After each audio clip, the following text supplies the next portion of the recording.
Hi all, this is me Anu, OIT trainer plus Academy Thiruvalla. ഇന്നത്തെ വീഡിയോയിൽ നമ്മൾ discuss ചെയ്യാൻ പോകുന്നത് OIT റൈറ്റിംഗ് എങ്ങനെ അട്രാക്റ്റീവ് ആയിട്ട് പ്രസന്റ് ചെയ്യാം എന്നുള്ളതാണ്. അതിന് നമ്മൾ ചെയ്യേണ്ട ഒരു കാര്യം മാക്സിമം റിപ്പീറ്റേഷൻ ഒഴിവാക്കുക എന്നുള്ളതാണ്. നമ്മളിപ്പം ഇൻട്രൊഡക്ഷനിൽ ഒരു വേർഡ് എഴുതി ആ വേർഡ് തന്നെ റിപ്പീറ്റ് ചെയ്യേണ്ട ഒരു കേസ് വരികയാണെങ്കിൽ അതിനൊരു സിനോണിം അപ്ലൈ ചെയ്യണം. അപ്പം അത് കുറച്ചുകൂടി അട്രാക്റ്റീവ് ആയിരിക്കും വായിക്കുന്ന ആൾക്കാണെങ്കിലും. കാരണം സെയിം വേർഡ് തന്നെ പല തവണ റിപ്പീറ്റ് ചെയ്താൽ ആർക്കും അത്ര ഇഷ്ടപ്പെടുന്ന ഒരു കാര്യമല്ല. സോ കുറച്ച് സിനോണിംസ് ആണ് നമ്മൾ ഇന്ന് ഡീൽ ചെയ്യാൻ പോകുന്നത്. ഇതിപ്പം ഓൺ ഗോയിങ് എന്നൊരു വേർഡ് ആണ്. അപ്പൊ അതിന് സിനോണിമായിട്ട് നമുക്ക് കണ്ടിന്യൂയിങ് അല്ലെങ്കിൽ കണ്ടിന്യൂസ് എന്ന് ആഡ് ചെയ്യാം. അതുപോലെ ഫർദർ ആണെങ്കിൽ ഫോളോ അപ്പ് എന്ന് ആഡ് ചെയ്യാം. ഇവാലുവേഷൻ ആണെങ്കിൽ അതിന് പകരം അസസ്മെന്റ് അല്ലെങ്കിൽ ഒബ്സർവേഷൻ ആഡ് ചെയ്യാം. ഇപ്പൊ ഫസ്റ്റ് ബോഡിയിലൊക്കെ ആണെങ്കിൽ നമുക്ക് ഓൺ ഒബ്സർവേഷൻ എന്ന് പറഞ്ഞ് നമ്മൾ സ്റ്റാർട്ട് ചെയ്തു. വീണ്ടും നമുക്ക് എഴുതണമെങ്കിൽ ഓൺ അസസ്മെന്റ് അല്ലെങ്കിൽ ഓൺ ഇവാലുവേഷൻ എന്ന് പറഞ്ഞ് സ്റ്റാർട്ട് ചെയ്യാം.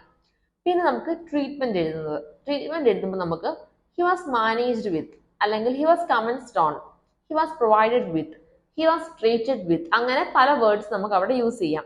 മെഡിക്കേഷൻ ഒക്കെ ആണെങ്കിൽ ഹി വാസ് കമൻസ്ഡ് ഓൺ ആയിരിക്കും എപ്പോഴും ബെറ്റർ. പിന്നെ ഫിസിയോതെറാപ്പി ഒക്കെ ആണെങ്കിൽ ഹി വാസ് ഇനീഷ്യേറ്റഡ് വിത്ത് ആയിരിക്കും കുറച്ചുകൂടെ സ്യൂട്ടബിൾ ആയിട്ട് വരുന്നത്. പിന്നെ വരുന്നതാണ് നമുക്കിപ്പം കുറെ മെഡിക്കേഷൻസിന്റെ പേരുണ്ട്, നോൺ മെഡിക്കൽ ട്രീറ്റ്മെന്റ്സ് ഉണ്ട്. അപ്പൊ നമുക്ക് എഴുതാം he was managed pharmacologically and non pharmacologically, അല്ലെങ്കിൽ ഹി വാസ് കൺസർവേറ്റീവ്ലി മാനേജ്ഡ്. ഇങ്ങനെ നമുക്ക് എഴുതാം. ഇപ്പൊ ലോങ് ലെറ്റർ ആണെങ്കിൽ നമുക്ക് എല്ലാ ട്രീറ്റ്മെന്റ്സും എടുത്ത് എഴുതാതെ ഇങ്ങനെ എഴുതി കൺക്ലൂഡ് ചെയ്യാം. അല്ലെങ്കിൽ നമുക്ക് ഷോർട്ട് കേസ് കൊണ്ടൊക്കെ ആണെങ്കിൽ നമുക്ക് ഓരോ ട്രീറ്റ്മെന്റും എക്സ്പാൻഡ് ചെയ്ത് തന്നെ എഴുതാം. പിന്നെ വരുന്ന സിറ്റുവേഷൻ ആണ് ഡയഗ്നോസിസ് കൺഫേം അല്ല, കൊഴയിട്ടാണ് കൊടുത്തിരിക്കുന്നത്. അപ്പൊ നമുക്ക് എഴുതാം മിസ്റ്റർ എക്സ് ഈ സസ്പെക്റ്റഡ് ടു ഹാവ്, ആ കണ്ടീഷന്റെ പേര് നമുക്ക് എഴുതാം. പിന്നെ വരുന്നതാണ് ഓരോ മെഡിക്കേഷന്റെ കാര്യം. ഒരു എക്സാമ്പിൾ പറഞ്ഞാൽ paracetamol 500 mg OD, aspirin 75 mg BD, അങ്ങനെയാണ് കൊടുത്തിരിക്കുന്നത് കേസ് നോട്ടിൽ.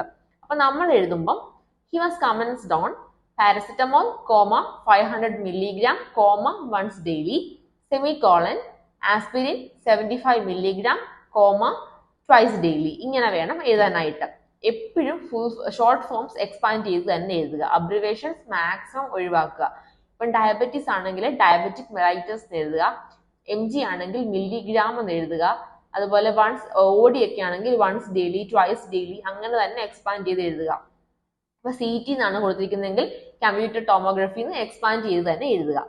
പിന്നെ വരുന്നതാണ് അസിസ്റ്റൻസ്. അസിസ്റ്റൻസിന്റെ വേറൊരു സിനോണിമാണ് സപ്പോർട്ട്. പിന്നെ ഇപ്പം mister x was presented to hospital വരാം, അതിന് പകരം വിസിറ്റഡ് ദ ഹോസ്പിറ്റൽ എന്ന് വേണമെങ്കിലും എഴുതാം. പിന്നെ അർജന്റ് ആണെങ്കിൽ ഇപ്പൊ ഹി റിക്വയർസ് അർജന്റ് അസസ്മെന്റ് ആണെങ്കിൽ അർജന്റ് അല്ലെങ്കിൽ ഇമ്മീഡിയറ്റ് അല്ലെങ്കിൽ എമർജൻസി, നമുക്ക് ഈ വേർഡ്സ് ഒക്കെ യൂസ് ചെയ്യാം. നമ്മൾ ഇന്നത്തെ വീഡിയോ ഇത്രയേ ഉള്ളൂ. നമ്മൾ കുറച്ച് കോമൺ സിനോണിംസ് ആണ് ഡിസ്കസ് ചെയ്തത്. Thank you.